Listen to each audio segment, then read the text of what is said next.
out to not even be the cybernetic squad that he needed to kill.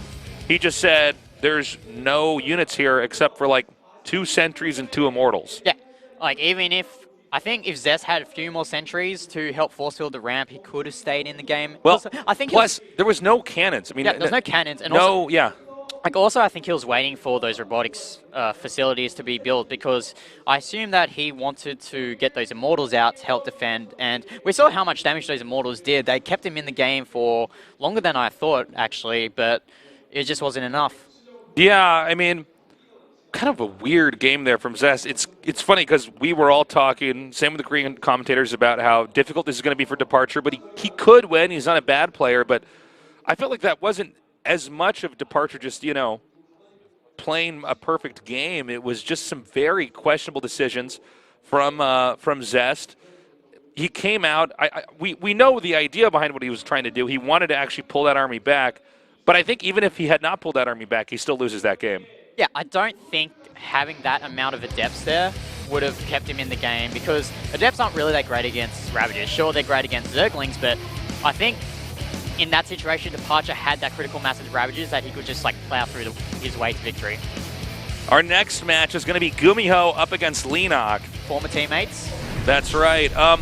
Now, I would say if this was maybe 2 years ago, this would be a dead even match, but I think Leenock might be the favorite simply because he's on the better team. Yep.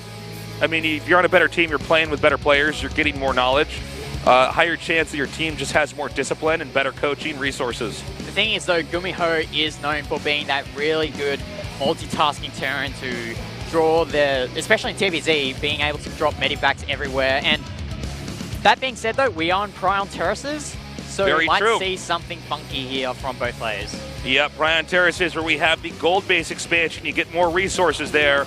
GuMiho, also known as a Tal Terran, always plays with a washcloth over his hand. And wow, totally different views. Do the Korean commentators know something the foreign commentators don't?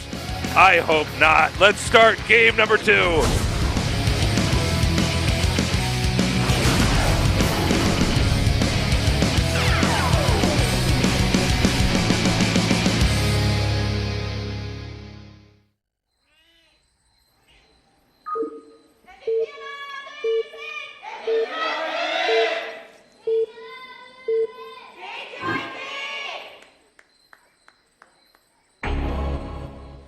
In the bottom right, down here in the teal, GuMiho.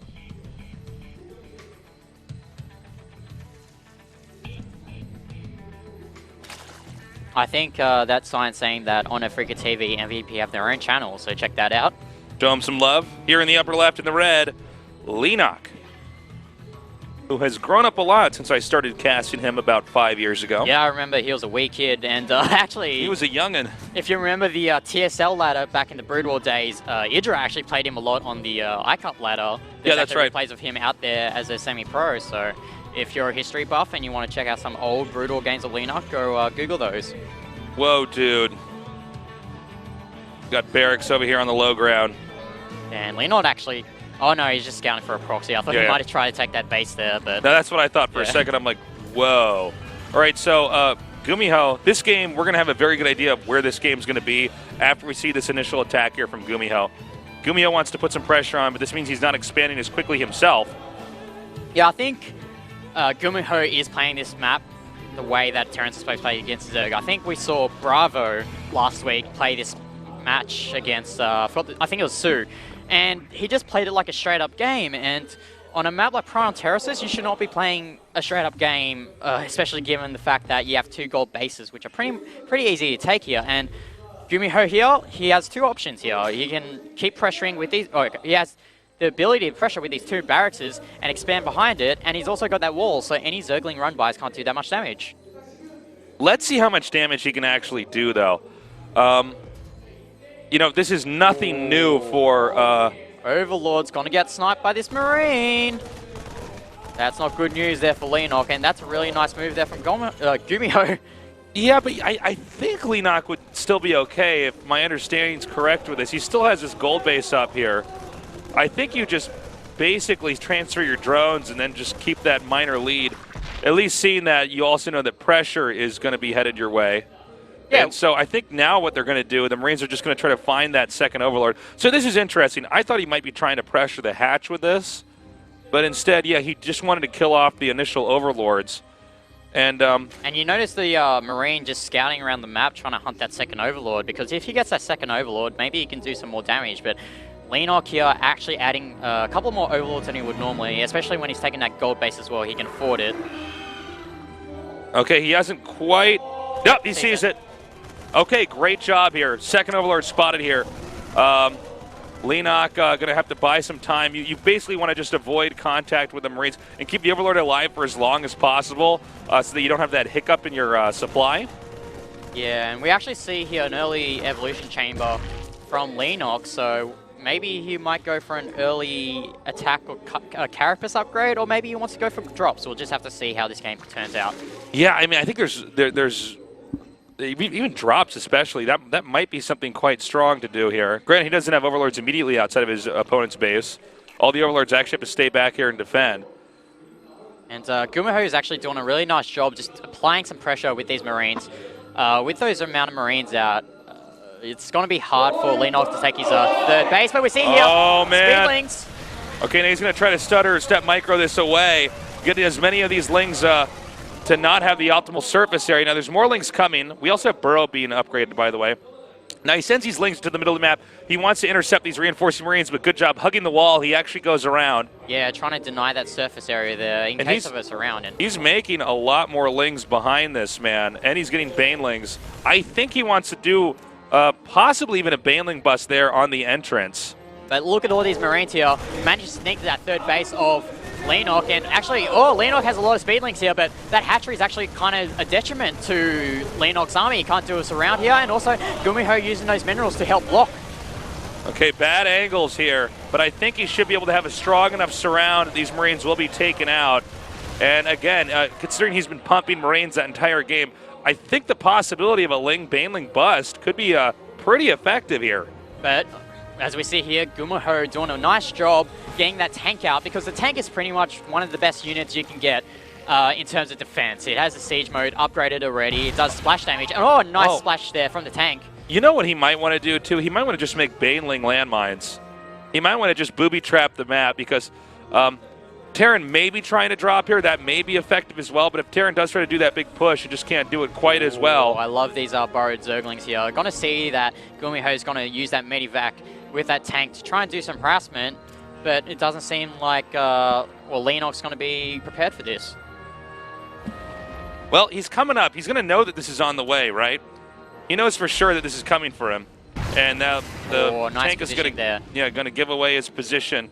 But does Leenock have enough to defend? It's not easy for this tank to do a ton of damage to the workers, but he could end up taking out a lot of the Lings as he tries to defend against this. You want to have the Queen targeting the medevac, and then the Lings trying to get underneath the medevac so that it can't land that tank effectively without it taking some damage.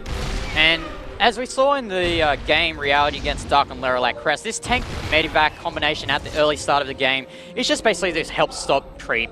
And we see here a couple of creep tumors have been killed from GuMiho, but looks like GuMiho is trying to take the third base, not at the gold, but at the old gold base, I guess.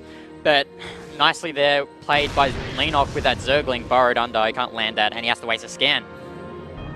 Okay, good little delay, as you were saying. We have the Spire coming up here now. Again, the Queens are going to try to just zone out that medevac.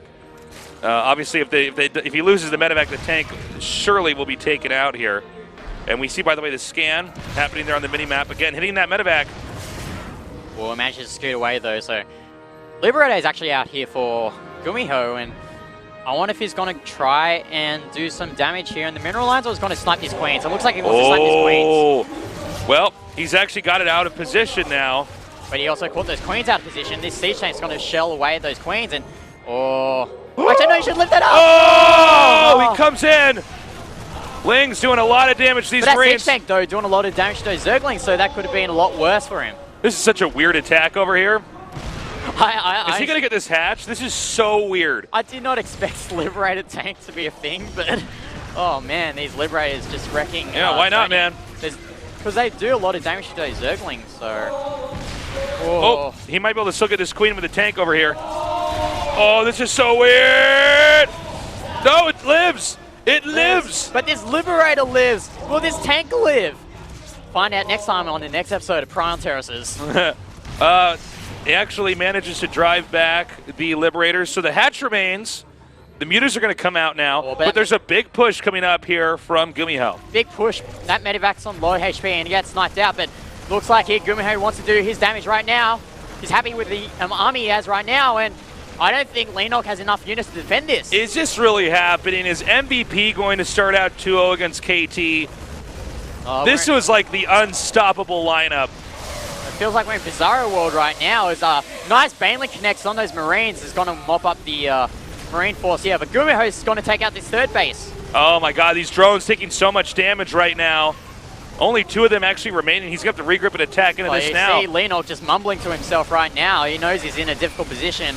Oh my god, this is like unacceptable from KT, I gotta say. I mean, I'm nothing against MVP Chicken Morrow, but I mean, we're seeing such a strong lineup, and MVP right now just doing a fantastic job. I believe MVP was ranked at the bottom here for Pro League, so this is a pretty insane game coming out here so far. And we see here, GuMiho just did his damage, stopped the creep, took out the third base, and he's going to expand behind this. And I mean, GuMiho has an assailable position right now. Frankly, I think the next push could actually kill off Leenock.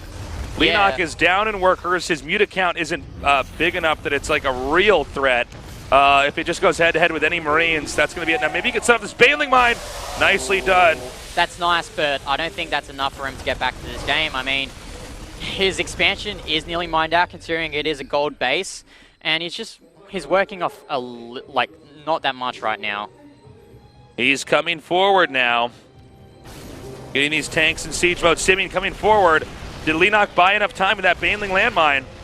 As we see here, Leenock going for a nice attack here. Surrounds the tanks, but the Liberators are out here, and they're going to do a lot of damage to these the combination of the mutants. That's GG. it. GG. What? What? That's so weird. Okay. I'll take it. A very, very interesting series of results are happening right now. MVP Chicken Maru 1 win away from, especially if it's the next game, 3-0ing KT. I mean, oh my god. The Korean commentators proving us foreign commentators wrong, picking GuMiho. Damn. There, yeah, good pick there. KT against the wall right now. They're 2 games down. That being said, KT, if there's any team in the world besides SKT to take this to an ace match, it is KT. I mean, the next 2 games do look strong for them as well. I mean, we have TY, and we also have, I'm trying to think here. Okay, so next game is TY versus Ryung, and then after that is Stats versus Blaze, and those are 2 very winnable games for them. Okay, I have to say, I am pleasantly surprised right now with the games that MVP Chicken Maru are bringing us. They're really showing that they truly do belong in Pro League. Yeah, maybe the early losing streak that they had in Pro League was an anomaly, and now they're showing their true colors. And so far, to be frank, they are dominating KT Rollstar. Yeah, I mean, this is just such a shocking result here.